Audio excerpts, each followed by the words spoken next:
नमस्कार, जय हिंद साथियों। एक बार फिर से स्वागत है आपका मेरे यूट्यूब चैनल स्टडी विद सागर में। आशा करता हूँ आप सभी लोग अच्छे होंगे और आपकी तैयारी अच्छी चली होगी। देखिए, उत्तराखंड लोक सेवा आयोग द्वारा आज 23 सितंबर 2024 को जैसे कि बताया गया था कि उत्तराखंड सब इंस्पेक्टर के एडमिट कार्ड जारी कर दिए जाएंगे। तो उसका लिंक वेबसाइट पे जारी कर दिया गया है। तो इसको कैसे डाउनलोड करना है उसके बाद हम लोग बात करेंगे। इंपॉर्टेंट्स जो आपके बिंदु रहने वाले हैं आपके फिजिकल के रिगार्डिंग, जो आपको पता होना चाहिए, उसके बाद उस चीज पे भी हम लोग डिस्कस करेंगे। तो वीडियो को आप एंड तक जरूर देखिएगा। तो देखिए, एडमिट कार्ड जो आपने डाउनलोड करना है उसके लिए आपने क्या करना है, गूगल पे यूकेपीएससी डालना है। पहली जो वेबसाइट आएगी psc.uk.gov, इस पे आपने क्लिक करना है। इस पे जब आप क्लिक कर देंगे तो आपको वेबसाइट खुल जाएगी।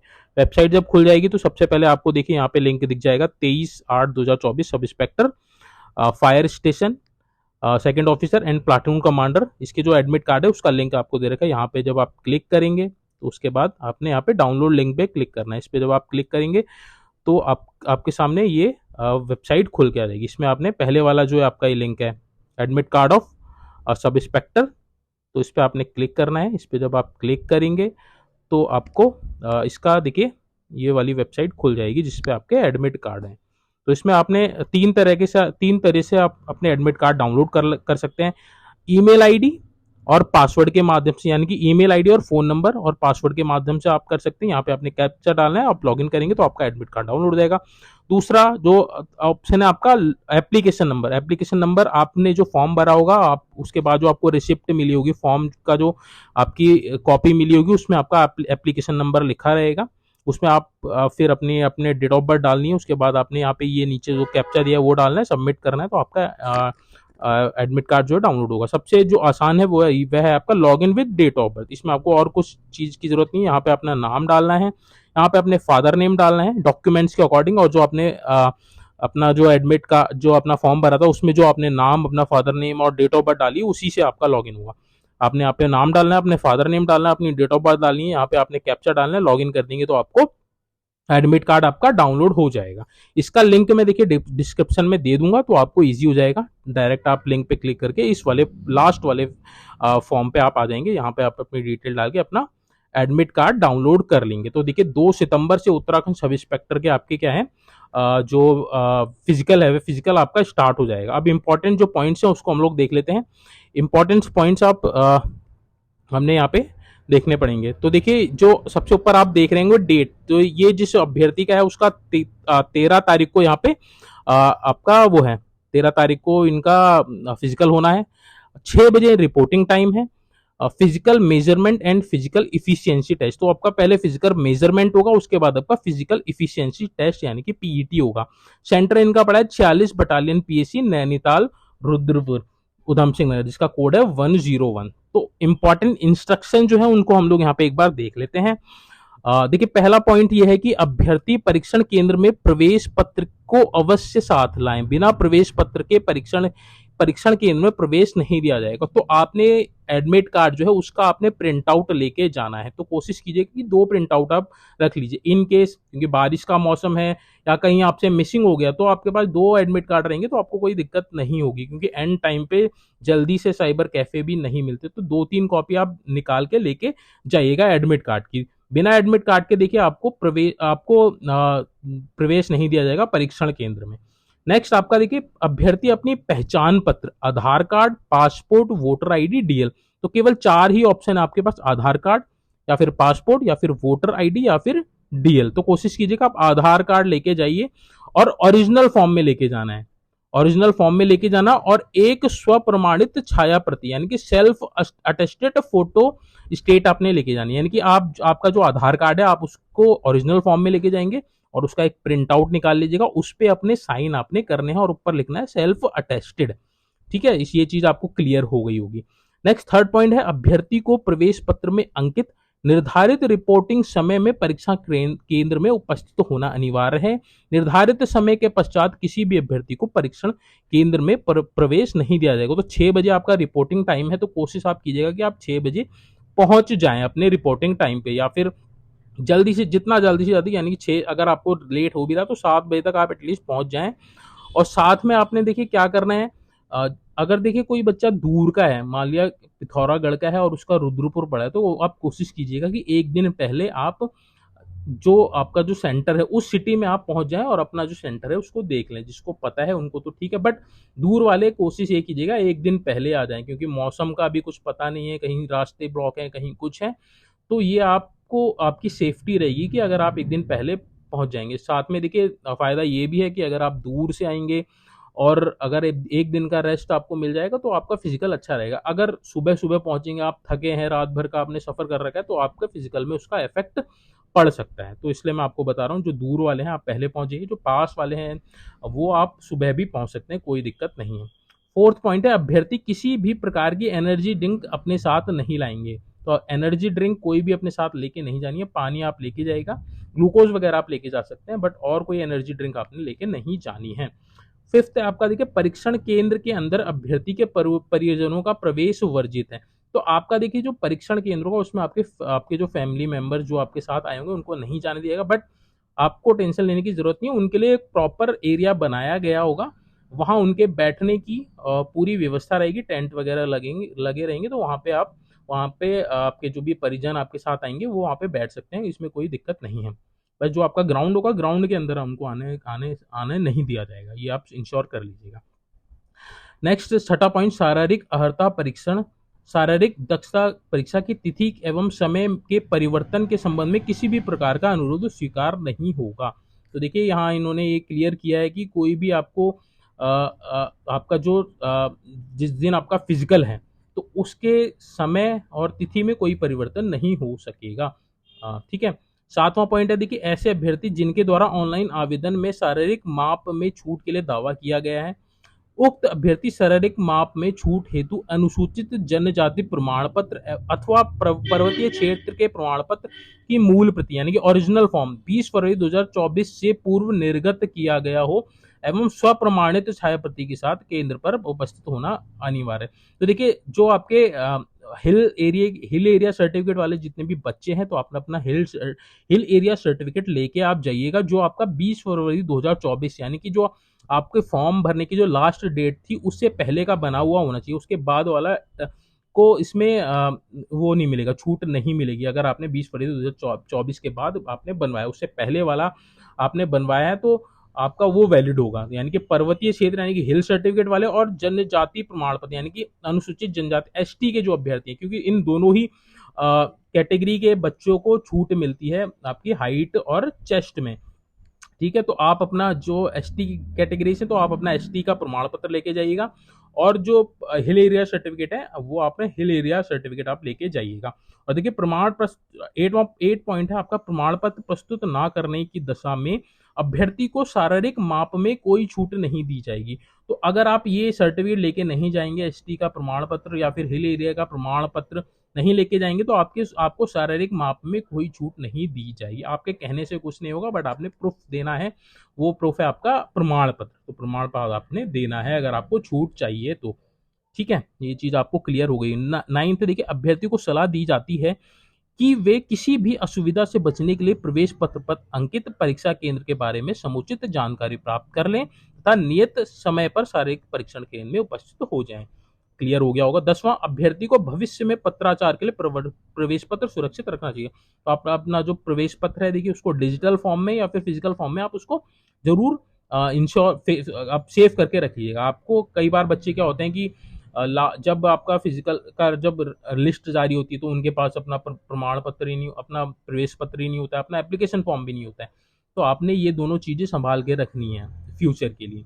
11th पॉइंट देखिए, परीक्षा परीक्षा केंद्र में तैनात पुलिस कर्मियों द्वारा अभ्यर्थियों के प्रवेश पत्र एवं फोटो पहचान पत्र के साथ तलाशी और सत्यापन किया जाएगा। तो आपकी चेकिंग की जाएगी, आपका फोटो पहचान पत्र और आपका प्रवेश पत्र।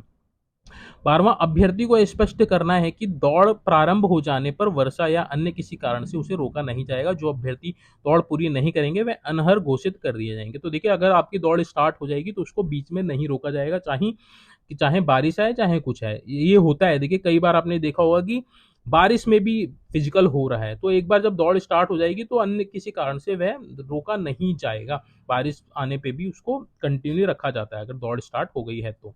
तो आपने अपनी दौड़ कंप्लीट करनी है, दौड़ कंप्लीट नहीं करेंगे तो आपको डिस्क्वालीफाई कर दिया जाएगा। 13वां पॉइंट है शारीरिक नाप-जोख एवं शारीरिक दक्षता के प्रारंभ में शारीरिक नाप-जोख का परीक्षण किया जाएगा। यानी कि शारीरिक नाप-जोख में आपका क्या आ गया, आपका हाइट और पुरुषों का आपका चेस्ट और आपका फीमेल का आपका वेट। तो ये आपकी चीज़ें आपकी सबसे पहले मेजर होंगी। जब आप अपने उसमें जाएँगे, परीक्षण केंद्र में जाएँगे तो सबसे पहले आपका रजिस्ट्रेशन होगा, उसके बाद आपका हाइट चेक होगी, चेस्ट पुरुषों का और वेट महिलाओं का चेक होगा। अगर इन तीनों में से किसी में भी आप बाहर हो गए, किसी एक में भी बाहर हो गए तो आपको वहीं पे डिस्क्वालीफाई कर दिया जाएगा, फिर आपको फिजिकल के लिए सफल घोषित नहीं किया जाएगा। तो इसमें यही लिखा है शारीरिक नाप-जोख का परीक्षण किया जाएगा, जिसमें सफल होने पर ही अभ्यर्थियों को शारीरिक दक्षता परीक्षा कराई जाएगी।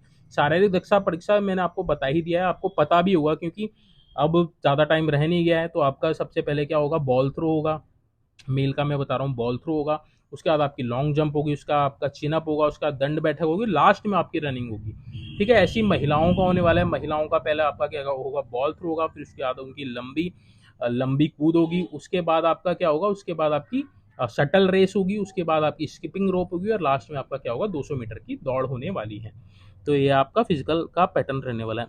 लास्ट और अंतिम पॉइंट है, अभ्यर्थी यह जांच लें कि शारीरिक रूप से स्वस्थ हैं, किसी भी बीमारी या अन्य कारण से कोई चिकित्सा कठिनाई या स्वास्थ्य संबंधी परेशानी होने पर आयोग जिम्मेदार नहीं होगा। तो आप देख लीजिएगा कि आप स्वस्थ हैं तभी आप फिजिकल पे जाइएगा, क्योंकि अगर आपको कुछ परेशानी होती है तो इसका आयोग जिम्मेदार नहीं होगा, ना ही जो आपका फिजिकल करवाया है वो जिम्मेदार होगा। तो इसके आप स्वयं जिम्मेदार होंगे। तो आप इंश्योर कर लीजिएगा कि आप फिजिकली फिट हैं एग्जाम क्या बोलते हैं कि फिजिकल देने के। देखिए, अगर कोई बच्चा रह जाता है किसी कारणवश, मान लिया आपका फिजिकल जो है 5 तारीख को पड़ा है और 5 तारीख को आपका कोई अन्य एग्जाम है, या मान लिया 5 तारीख को आपका फिजिकल है और 3 या 4 तारीख में आपको कोई सीरियस इंजरी हो गई जिस कारण आप फिजिकल नहीं दे पा रहे हैं, तो इसमें आपने क्या करना है, आपको एक इंटीमेशन देना है आयोग को। आप मेल के माध्यम से दे सकते हैं या फिजिकली जा सकते हैं तो फिजिकल भी दे सकते हैं, या फिर अगर ये अब फिजिकल स्टार्ट होगा तभी पता चलेगा। अगर आपके सेंटर पे, जहां आपका सेंटर है वहां पे अगर आपका मेडिकल सबमिट हो रहा होगा तो आप वहां पे भी जमा कर सकते हैं, बट आप आयोग में मेल जरूर कर दीजिएगा। और लास्ट में क्या होता है, जब आपका फिजिकल कंप्लीट होता है तो उसके बाद जितने भी बच्चे रह जाते हैं, जनरली अभी तक जो भर्तियां हुई हैं उनमें यही होता है, फिजिकल जिनका होता है, तो जो किसी कारणवश रह जाते हैं तो उनको जब फिजिकल कंप्लीट हो जाता है सभी का, तो उसको उनको 1 या 2 दिन, वो डिपेंड करता है कि अभ्यर्थियों की संख्या कितनी है, तो उनको सभी को बुला लिया जाता है। तो एक मौका दिया जाता है जनरली, किसी भी कारण बस अगर आपका फिजिकल छूटा है, चाहे आपका कोई एग्जाम है, चाहे आप फिजिकली अनफिट है, या किसी भी कारण आप फिजिकल देने नहीं पहुंच पाए, तो आपका जो फिजिकल होगा लास्ट में होगा। तो ये आप इस चीज़ में ज़्यादा परेशान होने की ज़रूरत नहीं है, बट आप कोशिश ये कीजिएगा कि जिस दिन आपका फिजिकल है आप उस दिन अपीयर करें। अगर आपको कोई दिक्कत नहीं है, कोई फिजिकल इंजरी नहीं है और आप बिल्कुल स्वस्थ हैं या आपका कोई भी एग्जाम नहीं है, तो आप कोशिश ये कीजिएगा जिस दिन आपका फिजिकल है आप उसी दिन फिजिकल दें, क्योंकि देखिए आप फिजिकल अगर आपका क्वालिफाई हो जाएगा तो आपके पास रिटर्न एग्जाम्स के लिए ज़्यादा समय रहेगा, तो आपका पूरा फोकस उस समय रिटर्न पे रहेगा। अगर आप फिजिकल ही आपका डिले हो जाएगा तो आपका कॉन्सेंट्रेशन रिटर्न में नहीं हो पाएगा जब तक आपका फिजिकल कंप्लीट नहीं होगा। तो फिजिकल में जितने बच्चे क्वालिफाई होंगे फिर उनका क्या होना है, उसके बाद आपका रिटर्न एग्जाम होना है, फिर आपकी फाइनल मेरिट बनेगी। तो कंपटीशन बहुत तगड़ा है, 222 पद हैं और लगभग 76,000 बच्चों ने इसमें आवेदन किया है। अब इसमें से देखिए क्या होगा, आधे से ज़्यादा बच्चे क्या है फिजिकल में बाहर हो जाएंगे। तो ये मान के चलिए कि अगर 76,000 बच्चे हैं तो 76,000 में से 40 से 45,000 बच्चे ही रह जाएंगे आपके फिजिकल के बाद, क्योंकि कई बच्चे हाइट में बाहर होते हैं, कुछ चेस्ट में बाहर होते हैं, कुछ रनिंग में बाहर हो जाते हैं, कुछ लॉन्ग जंप में बाहर हो जाते हैं। तो आप अपना फिजिकल अच्छे से कीजिए, कंपटीशन बहुत ज़्यादा है, आपका जो एफर्ट्स है, योर एफर्ट्स मेक्स डिफरेंस। तो आप जितना ज़्यादा एफर्ट लगाएंगे, क्योंकि यहाँ 2-2 नंबर के का भी बहुत ज़्यादा महत्व है, तो आप कोशिश कीजिएगा कि आप 100 अगर आपका फिजिकल है तो कोशिश, सॉरी इसमें तो आपका केवल आपने फिजिकल क्वालिफाई करना है, ठीक है। तो आप बस ये है कि कोशिश ये कीजिएगा कि आप अपना जो फिजिकल है उसको अच्छे से क्वालिफाई कर लें, ठीक है, ताकि आपको कोई दिक्कत ना हो। बाकी फिर आपने अपने रिटर्न एग्जाम्स में फोकस करना है। इसका जो वो है, उसका जो फिजिकल है केवल क्वालिफाई करना है आपने, इसके आपको मार्क्स नहीं मिलेंगे और आपको ऑलरेडी पहले भी बताया गया है। और देखिए बच्चों में कंफ्यूजन ये भी है कि जो आपका वो है फायर का है, फायर सेकंड ऑफिसर का जो आपका फिजिकल है, और जो अगर किसी ने सारे ही तीनों ही के लिए ही अप्लाई कर रखा है, यानी कि एसआई सिविल एलआईयू के लिए भी कर रखा है, प्लाटून कमांडर के लिए भी कर रखा है, और फायर स्टेशन सेकंड ऑफिसर के लिए भी अगर आपने आवेदन कर रखा है, तो फिजिकल का अलग अलग होगा। तो देखिए फिजिकल आपका अलग अलग नहीं होगा, फिजिकल एक ही होने वाला है। जो फायर का है उसका भी फिजिकल सेम है। अब जी के जो सेंटर बनाए गए हैं अलग अलग, जैसे आपने देखा होगा कि जो उत्तराखंड की जितनी भी महिलाएं हैं और जिन्होंने फायर फायर सेकंड ऑफिसर के लिए अप्लाई किया है, तो उनका फिजिकल कहाँ होना है, उनका फिजिकल आपका क्या बोलते हैं कि पुलिस लाइन देहरादून होना है। तो वो महिलाएं केवल वो हैं जिन्होंने केवल फायर स्टेशन के लिए अप्लाई किया। तो जिन्होंने केवल फायर स्टेशन के लिए अप्लाई किया तो उनका आपका देहरादून पुलिस लाइन में होगा। बाकी जो मेल है, मेल का आईआरबी फर्स्ट रामनगर में होने वाला है, जिन्होंने केवल फायर स्टेशन के लिए अप्लाई किया। बाकी तीनों के लिए जिन्होंने अप्लाई कर रखा है तो उनके सेंटर अलग हैं। आपने के आपका जिस दिन आपका जैसे आपका सब इंस्पेक्टर सिविल है, एलआईयू है, उस और आपने फायर का भी अप्लाई कर रखा है, तो केवल आपका उसी दिन फिजिकल होगा, केवल एक ही फिजिकल आपका होगा, आपने दोबारा फिजिकल नहीं देना उस चीज़ का। तो ये आपकी जो डाउट है वो होप सो आपको क्लियर हो गया होगा। आपको दो फिजिकल नहीं देने, आपको केवल एक ही फिजिकल देना है। तो देखिए होप सो आपको सारी चीज़ें कवर हो गई होंगी, इंपॉर्टेंट चीज़ें आपको पता चल गई होंगी। अगर अभी भी कोई डाउट है तो आप कमेंट बॉक्स में बेहिचक आप अपना क्वेश्चन पूछ सकते हैं। उसका मैं कोशिश करूंगा आपको जो भी सही सही जवाब है वो आपको दूँ। ठीक है, बाकी अगर आपका कोई डाउट है तो कमेंट बॉक्स में जरूर मेंशन कीजिएगा। साथ में जो बच्चे नए हैं उनसे रिक्वेस्ट करूंगा कि प्लीज़ आप चैनल को सब्सक्राइब कर लीजिएगा, ऑल नोटिफिकेशंस को आप इनेबल कर लीजिएगा, यानी कि आपने बेल आइकन को प्रेस कर लेना है, और चैनल ज़्यादा से ज़्यादा शेयर भी कीजिएगा ताकि और भी व्यूअर्स इस चैनल को सब्सक्राइब कर लें, ताकि उनको भी हेल्प मिल सके। होप सो आपको वीडियो अच्छी लगी होगी। वीडियो अच्छी लगी तो प्लीज़ वीडियो को लाइक कीजिएगा, चैनल को ज़्यादा से ज़्यादा सब्सक्राइब कीजिएगा, और सभी को मेरी तरफ से ऑल द बेस्ट। समय आपके पास कम रहा है। देखिए जो आपका अब जो आपका वो रहना चाहिए, क्या बोलते हैं कि अब जो आपका क्या बोलते हैं कि जो आपका रहना चाहिए तरीका फिजिकल को क्वालिफाई करने का, उसके संबंध में एक वीडियो मैंने आपको पहले ही प्रोवाइड की थी। उसका लिंक मैं आपको डिस्क्रिप्शन में दे दूंगा कि आपने कैसे फिजिकल को टैकल करना है, कैसे उसको क्वालिफाई करना है, कैसे अगर आपकी कुछ कमी है तो उसको आप अच्छा कर सकते हैं। तो उसका लिंक मैं डिस्क्रिप्शन में दे दूंगा, आप उस लिंक से उस वीडियो को जरूर देख लीजिएगा, आपको हेल्प हो जाएगी। चलिए वीडियो को यहीं पे एंड करते हैं। Thank you so much for watching this video.